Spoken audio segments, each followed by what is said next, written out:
call on Stewart, Stevenson to wind up the debate until 5 o'clock, Minister. Thank you, Presiding Officer, and thanks to all who have contributed to the debate. I think we have demonstrated today that Scotland's vast potential in renewable energy puts us in the position to be the green energy capital of Europe, gives us a huge comparative advantage in the global shift to low carbon. And Scotland is positioning itself as the preferred international destination for low carbon investment, giving our business base a competitive advantage, making Scotland the destination of choice for overseas business, benefiting the wider Scottish economy and our communities. Let me at the outset say that the Government will be able to support the Liberal and Labour amendments. These are addressing matters which we would wish to address also. Turning to the contributions of a number of people to the debate, Liam MacArthur, in an intervention of my colleague here, somewhat derided the Saltire Prize. I think any initiative that engages some 400 million people across the world by the partnership with the National Geographic Society, that has seen international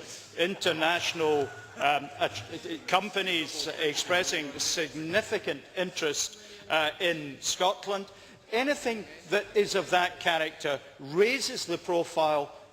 There is an enhancement effect that transcends the simple presentation of a £10 million prize. I don't share Liam MacArthur's gloom. I am a perennial optimist. Sarah Boyack said we don't agree on everything. And while that's certainly true, and indeed the fact that we continue to have a tension between different ideas, different points of view, is fundamentally about democracy, about challenge, about developing new good ideas. But I think the interesting thing is been the degree of agreement there has been throughout the debate. In a sense, I'm almost tempted to say that renewable energy is now a new orthodoxy, because that's the way the debate has gone. The Green Investment Bank, I think it's a very important initiative, whatever the scale of finance that's available to it, because it is a different approach to finance, which I think Scotland, with its much experience in the banking sector, has a great deal to offer. And of course, if we in the Scottish Parliament get the control over the fossil levy funds, then that will make a huge difference. The one thing I think there was absolute unanimity, unless I missed it, was the universal welcome for the review of the network charging regime, albeit that there were a number of quite proper points made about what has to be in that review and how we have to respond to it. I'm delighted that the public duty is now out. Mandatory reporting, of course, might be in tension with the spirit of partnership that we have with local government and many other bodies. I think I got from Lewis MacDonald that the Labour Party are going to be voting for extension or replacement of nuclear capability. I think that will come as a very great disappointment to many of their supporters, and indeed members on their own benches, I suspect. Jackson Carlaw, targets are less important than action, and that actually is of course true. But targets do inform action. I think setting challenging targets on renewable electricity generation has in reality been a significant driver to the success that we've seen delivered there. And the raising of the targets today, as announced by my colleague, the First Minister, at 12 o'clock, is a reflection of the role that targets can have in that. Jackson said more efficient use of car sharing, use of bus lanes, all things worth considering. He did refer to Wood Mackenzie. It is worth just making the point that Wood Mackenzie's report did point to the comparative advantage in Scotland lying in renewables and carbon capture, and pointing that it did not lie in nuclear, where essentially the intellectual property, as given away by the name EDF, Électricité de France, suggests it lies elsewhere. And I think the nuclear jobs are probably more of the order of 2,000 than the 10,000 that he suggested. Liam MacArthur rightly highlighted the competition for money. We're going to need significant investment from private and public sectors to deliver on our renewables potential. But Scotland has a compelling proposition, and next week's conference will be a key part in drawing people who understand finance to Edinburgh, engaging with the Committee of Edinburgh. Patrick Harvey sought in his closing remarks to draw attention to the fact that he is actually a consensual politician from time to time, and I respect that.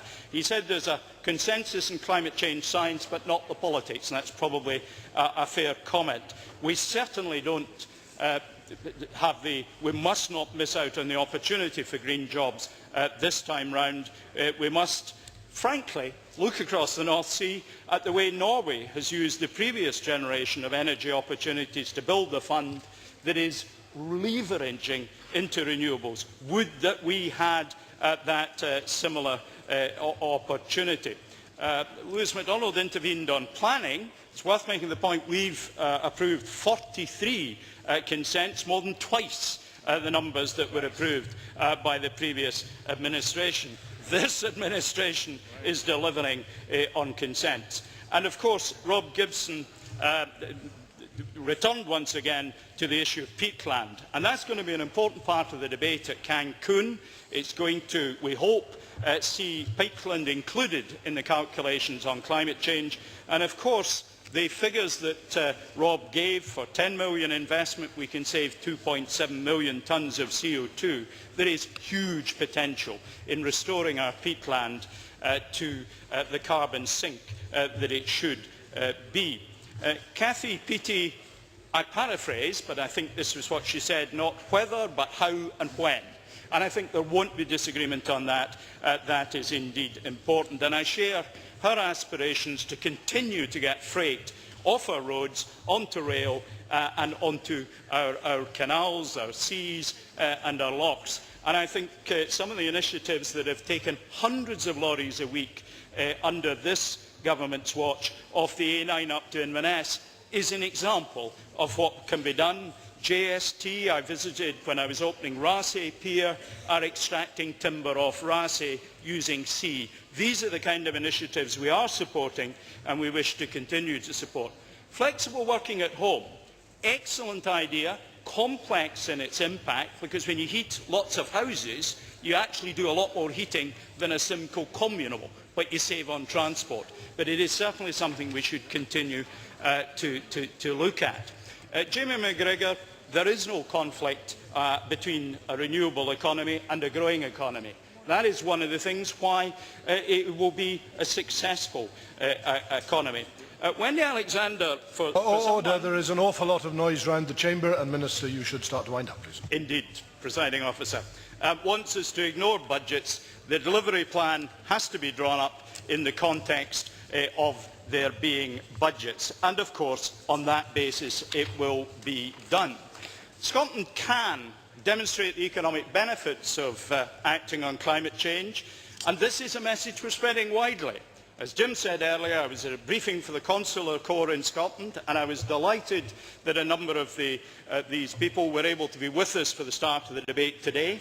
We set out to them how our low carbon is boosting economic performance in Scotland, how we can do even more. Acting on climate change will offer considerable economic opportunities. Scotland will become the preferred international destination of choice. I'm happy to support the motion moved by my colleague.